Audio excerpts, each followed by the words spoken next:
যুবক নিজের পরিচয় মিলায় নিন। আল্লাহ বলছে ওয়া ইন্না আলাইকাল লা'নাতা ইলা ইয়াউমিদ্দিন।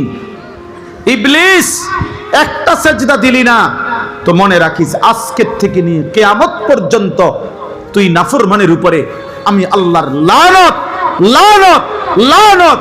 এজন্য যার কপালে সেজদা নাই তার উপরে আল্লাহর লানত লানত লানত লানত লানত তোর উপরে বেটা লানত।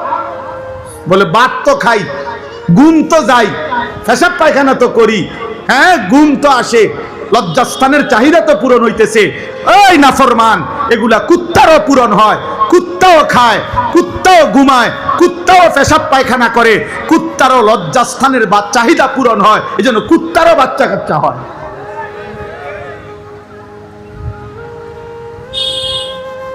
এগুলা জানোয়ারেরও পূরণ হয় বেটা। জীবন মানে হুদা ভাত তরকারি, জিন্দিগি মানে শুধু টাকা, হ্যাঁ এরই নাম মুসলমান। জিন্দিগি মানে বিল্ডিং, জিন্দিগি মানে প্রাইভেট কার। প্রাইভেট কারের মধ্যে ইউরোপ আমেরিকার মধ্যে প্রাইভেট কার দিয়া ছাগল টানে। হ্যাঁ ইউরোপ আমেরিকার মধ্যে 10 তলা বিল্ডিং, 20 তলা বিল্ডিং, সেন্ট্রাল এসি করে ওগুলোর মধ্যে কুকুর ফালে, শুকর ফালে, ফার্ম ফার্ম। আমাগো সবচেয়ে ধনীর বাড়ির তুনো হ্যাগো ফার্ম আরো উন্নত। বুঝেন নাই কথাটা? দুনিয়ায় যদি মাকসাদ হয় তো বেঈমানের দুনিয়া তো বেশি। কথা বলে না কেন? দুনিয়ায় যদি সফলতা হয়, বিল্ডিং এ যদি সফলতা হয় তো বেঈমানের বিল্ডিং তো বেশি। পদ পদবী, দুনিয়ার ক্ষমতা, দুনিয়ার টাকা, এটাই যদি মূল লক্ষ্য উদ্দেশ্য হয় তো তারা তো আমাদের চাইতে সফল। সফল না তো কাফেররা সফল, নাফরমানরা সফল, তাইলে এই জন্য আমি শুধু এই কথাটা বলছি ভাইয়া, এই কথাটা শুধু শোনেন। আহা, তাফসীরের মধ্যে একটা ভয়ানক কথা আছে। যদি কেউ এই পৃথিবীতে একটানা 900 বছর হায়াত পেল, কয়শো বছর? 900 বছর যদি কেউ হায়াত পেল, অতঃপর এই 900 বছরে সে আল্লাহর নাফরমানি করছে, চুরি ডাকাতি জিনা ব্যভিচার মদ জুয়া সুদ ঘুষ গান বাদ্য নাটক সিনেমা অশ্লীলতা বেহায়াপনা আল্লাহর নাফরমানি এভাবে কাটাইছে প্রতিদিন একই রকম 900 বছর।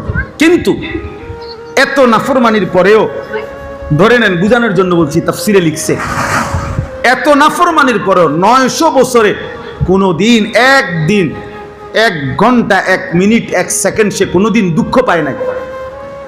900 বছর আনন্দে কাটাইছে, 900 বছরই সে সুখে কাটাইছে, 900 বছরে তার কোনো অসুবিধা হয় নাই, একটা সুইয়ের একটা কাঁটার আঘাতও লাগে নাই, 1 ফোঁটা চোখের পানি পড়ে নাই, একবারের জন্য দুঃখ পায় নাই।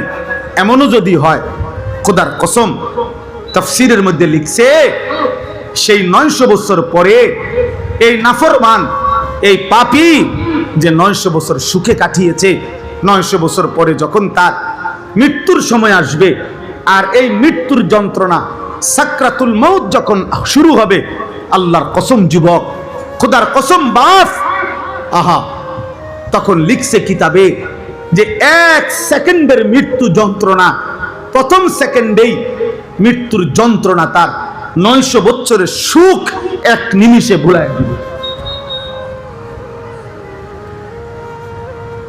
তার আর কোনোদিন মনে পড়বে না সে জীবনে কোনোদিন হাঁটছে কিনা। কবরের আযাব তো পরে, জাহান্নামের আযাব তো পরে, হাসরের ময়দানের আযাব তো সামনে, এগুলা পরের খবর। জান কবজের কষ্ট, নাফরমানের জান কবজ করা হবে এভাবে, কোন ব্যান্ডিজ থেকে তুলা যেমনি টেনে টেনে ছিঁড়ে, কোন ব্যান্ডিজ শুকাইয়া গেলে তুলা যেমন টেনে টেনে ছিঁড়ে, আল্লাহর কসম নবী উদাহরণ দিয়ে বলছে, নাফরমানের রূহটা তার শরীর থেকে মালাকুল মউত আজরাইল ভাবে টাইনা টাইনা ছিঁড়বে, টেনে টেনে। কোন কাবাবের শিক থেকে কাবাব লোহার মধ্যে যে কাবাব বানায়, গোশত ইয়া করে, কাবাবের শিক থেকে যে বেরুন গোশত টুকরা টুকরা টাইনা টাইনা বাইর করে, আল্লাহর নবী বলছে নাফরমানের রুহুটা তার শরীর থেকে আজরাইল ভাবে টেনে টেনে ছিঁড়ে ছিঁড়ে বের করবে, আশ্রয় আশ্রয় বের করবে, লোহার চিরুনির মতো আশ্রয়া বের করবে। হযরত কাবে আহবার বলছে কোন মানুষের প্রত্যেকটা লোমের কূপ, এই যে প্রত্যেকটা পশমের গোড়ায় যদি একটা একটা বিষাক্ত এমন একটা ডাল, যেই ডালের মধ্যে এত কাঁটা যে কোনো মানুষের মধ্যে যতগুলো পশমের গোড়া আছে প্রত্যেকটা পশমের গোড়ায় একটা একটা কাঁটা, ওই ডালটা এভাবে চাপ দিয়া ধরছে যে এই সবগুলো বিষাক্ত কাঁটা তার দেহের শিরায় শিরায় প্রতিটা পশমের গোড়ায় গোড়ায় ঢুকে গেছে। এবার এখান থেকে যদি এই ধারালো বিষাক্ত কাঁটাযুক্ত ডালটি টেনে টেনে বাহির করে যে পরিমাণ কষ্ট হবে, খোদার কসম তিনি বলেন সাকরাতুল মউত, নাফরমানের মৃত্যু যন্ত্রণা তার চাইতে কোটি গুণ বেশি কষ্ট। সেই সময় কথা, আমার যুবক, আমার কিশোর ভাই, আমার নওজোয়ান বন্ধু, আল্লাহকে ভুলেই থাকো, নবী সাল্লাল্লাহু আলাইহি ওয়াসাল্লামকে ভুলেই থাকো, নামাজ পড়ো না, 12,000 টাকার একটা মোবাইলের কাছে জীবনটা দিয়ে দাও, মোবাইলের কিছু নর্তকী অসভ্য নারীর কাছে এমন সুন্দর জীবন দিয়ে দাও, সমবয়সী কিছু বন্ধুদের আড্ডায় জীবনটা শেষ করে দাও, একটা মোটরসাইকেল চালাইতে চালাইতে জীবনটা শেষ করে দাও। একদিন চোখ মেলে দেখবা, একদিন ঘুম ভাঙলে দেখবা আজরাইল তোমার সামনে, কিন্তু তোমার জিন্দেগির পুঁজি বলতে কিছু নাই, পুঁজি বলতে আজরাইল বলবে চলেন আপনাকে নিতেই আসছে, লা ইস্তাখিরুনা সাআতান ওয়ালা ইস্তাকদিমুন, 1 মিনিট দেরিও হবে না, 1 মিনিট আগেও আসবে না। এটাই আল্লাহ বলছেন ওয়ালাকাদ খালাকনাল ইনসানা, আল্লাহ বলছে তুমি আমার 5টি বেষ্টনীতে আছো। 1, আমি তোমাকে সৃষ্টি করেছি। 2, ওয়া না'লামু মা তুওয়াসবিসু বিহি নাফসু, তোমার অন্তরের ভিতরে কলিজার ভিতরেও যদি কোনো গুনাহের চাহিদা কুমন্ত্রণা তৈরি হয় আমি সেটাও জানি। জানে? কথা বলে না। তাহলে চোখ দিয়ে হলে জানে, কান দিয়ে হলে জানে, হাত দিয়ে গুনাহ হলে জানে। যিনি অন্তরের গভীরেরটাও জানে, তো বাহিরেরটি জানে না? 3, ওয়া নাহনু আকরাবু ইলাইহি মিন হাবলিল ওয়ারিদ, আল্লাহ বলে বান্দা তোমার শরীরের মধ্যে এই যে আমাদের দেখেন প্রথম পশম, এরপরে চামড়া, এরপরে ভিতরে গোশত, এরপরে হলো রক্ত। এই চামড়া, পশম, গোশত, রক্তের সাথে কিছু মানুষের প্রত্যেকের কিছু শিরা আছে, রক্তের শিরা বলে এগুলারে, যেগুলো স্যালাইনের লাইনের মতো, তারের মতো, স্যালাইনের তার, এই স্যালাইনের লাইনের মতো ওই রক্তের সাথে মিশ্রিত কিছু শিরা আছে যেগুলো সারা দেহের রক্ত সার্কুলেশন করে, অর্থাৎ স্যালাইনের ফিতার মতো মানুষের শরীরে। ওই রক্তে ওই শিরাগুলো রক্তবাহী শিরা, যেগুলোর দ্বারা রক্ত প্রবাহিত হয় সারা দেহে, এগুলো যদি ছিঁড়ে যায়, কেটে যায়, তো কিছুক্ষণ পরে মানুষ ধীরে ধীরে নিস্তেজ হইয়া মারা যায়।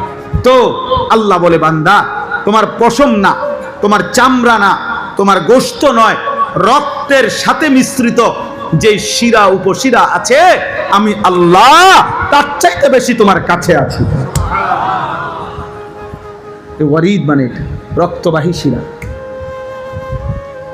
ওয়া নাহনু আকরাবু ইলাইহি মিন হাবলিল ওয়ারিদ, আমি তো তোমাকে বানিয়েছি, তুমি আড়াল হবা কেমনে? আমি তো তোমার কলজার ভিতরের খবরটাও জানি বান্দা, তুমি আমার আড়ালে যাবা কেমনে? আমি তো তোমার শরীরের ভিতরে রক্তের শিরা উপশিরার চাইতেও কাছে আছি, আমার থেকে আড়াল হবা কেমনে বান্দা? মা না দেখে না, আমি না দেখবো কেমনে? দুনিয়াবাসী কেউ রাত 2টায় উলঙ্গ ছবি, নর্তকীর ছবি দেখেছিলে, দুনিয়ার কেউ তো রাত 2টায় দেখে নাই।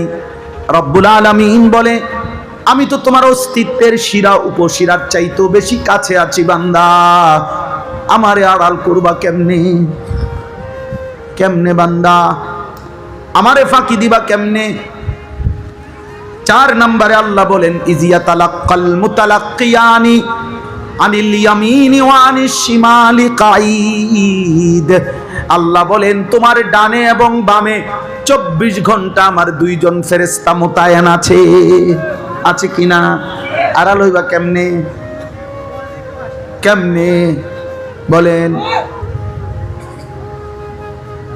বুঝেন নাই? কেমনে আড়াল করো? ফেরেশতারে সরাইবা কেমনে বন্ধু? লাইটে না নিবাইলা, ফেরেশতারে সরাও। চারিদিকে তাকাইলা, মা নাই বাপ নাই, মালিক তো বলেন ফেরেশতাদেরকে সরাইবা কেমনে? আর শেষ হলো 5 নাম্বার, ওমা মা ইয়ালফিজু মিন কাউলিন ইল্লা লাদাইহি রাকিবুন আতীদ।